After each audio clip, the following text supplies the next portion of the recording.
After yesterday's win against the Jacksonville Jaguars, head coach Antonio Pierce was asked an interesting question about the number 1 overall draft pick. The question came up after the win, which some felt might affect their chances at that top pick. When asked for his thoughts, Pierce's response sparked some rumors.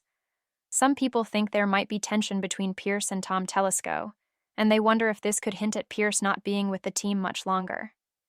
Here's what Pierce said in response to the draft pick issue. Coach, for the Raider Nation fans focused on the number 1 overall pick, what do you say to them? From Pierce's answer, it seems clear that he isn't too concerned about the draft position. He emphasized that the team isn't focused on it and suggested fans should talk to Tom Telesco about that. Pierce followed up today saying, "We don't care about fantasy football or draft positions. What matters to us are the wins and losses." It's understandable because, while Telesco and Pierce have different roles, Pierce cares about winning games, not where they draft. He doesn't have control over the quarterback situation or other draft decisions. However, this could point to a possible disconnect between Pierce and Telesco, since Telesco didn't hire Pierce. Some people are now speculating that the rumors from the past few weeks might be true, that the Raiders might be considering moving on from Pierce. His sarcastic answer could be a sign that he knows where he stands. Let's dive deeper into what this might mean for the future. I want to share some reports from the past couple of weeks. One came out during the owners' meeting about 2 weeks ago. Apparently, Mark Davis mentioned that both Antonio Pierce and Tom Telesco will be evaluated separately once the offseason begins. This means the two are not tied together in the way previous Raiders regimes were.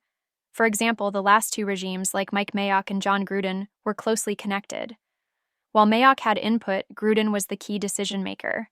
Similarly, Dave Ziegler and Josh McDaniels were closely tied because they were hired together from the same organization. But this current regime is different. Antonio Pierce comes from the Dave Ziegler-Josh McDaniels era, but Tom Telesco is completely separate and wasn't involved in that. Mark Davis made it clear that, when the offseason arrives, the evaluation of Pierce and Telesco will be done separately. Something that I've noticed lately is that people are being very critical of Tom Telesco, and it doesn't quite make sense to me. A general manager doesn't coach the team, the coach does. The general manager is responsible for putting together the roster.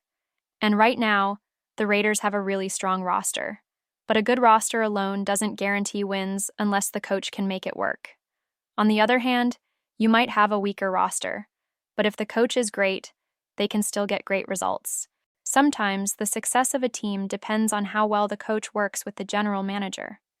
The Raiders have put together a solid roster, but there are still gaps. Right now, we're missing a quarterback and a running back, and since we traded Davante Adams, we're also missing a true number 1 wide receiver. However, I think Tom Telesco has done a great job considering the circumstances. He's only had 1 draft and 1 offseason, and he's had to manage the cap and make sure everything is in order for the future. Some people are criticizing Telesco, saying the Raiders should fire him, which doesn't make sense to me. To truly succeed, a general manager like Telesco needs 3, 4, or even 5 years to implement his vision.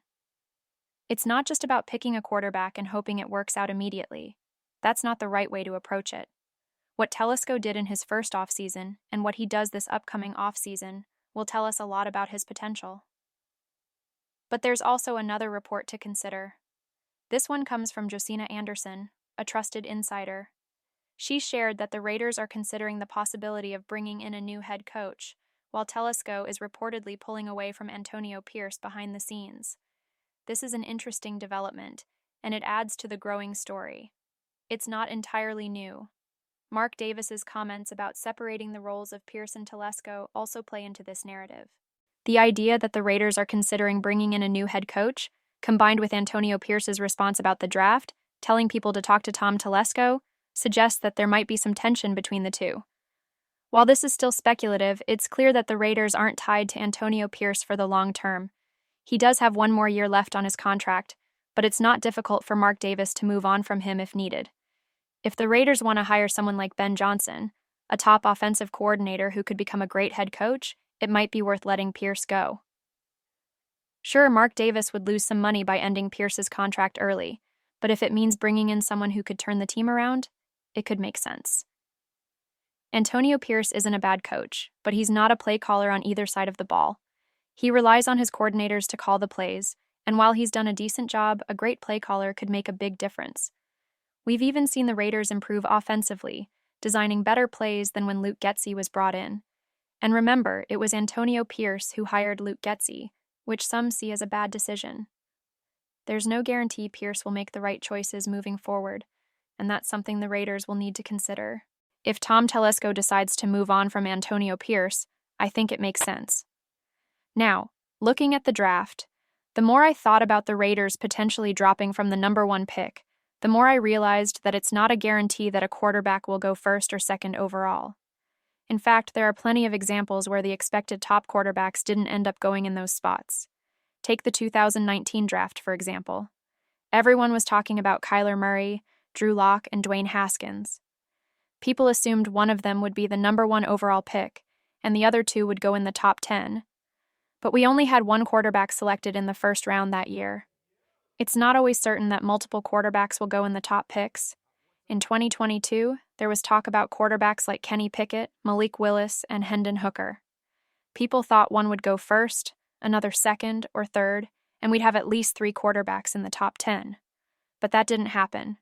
Malik Willis was a 4th-round pick, Hendon Hooker went in the 2nd round, and Kenny Pickett was drafted 20th overall. None of those quarterbacks are starting today. Even if you look at 2021, we saw 5 quarterbacks go in the top 15, but 4 of those are already on new teams. The only quarterback with any real upside from that group is Trevor Lawrence, who went number 1 overall. The point is, drafting a quarterback doesn't guarantee success. And even if you're in the top spots, it's not certain that teams will be willing to take a quarterback. Look at the Colts, who picked Anthony Richardson. Anthony Richardson was the 3rd quarterback taken in his draft, but it hasn't worked out for him so far. Now, in his 2nd year, he hasn't shown much improvement. On the other hand, quarterbacks like Bryce Young and C.J. Stroud are having more success.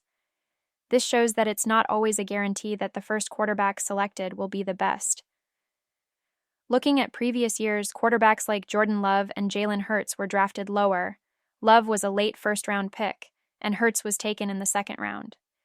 Even further back, Josh Allen and Patrick Mahomes weren't the first picks, but they've turned out to be stars.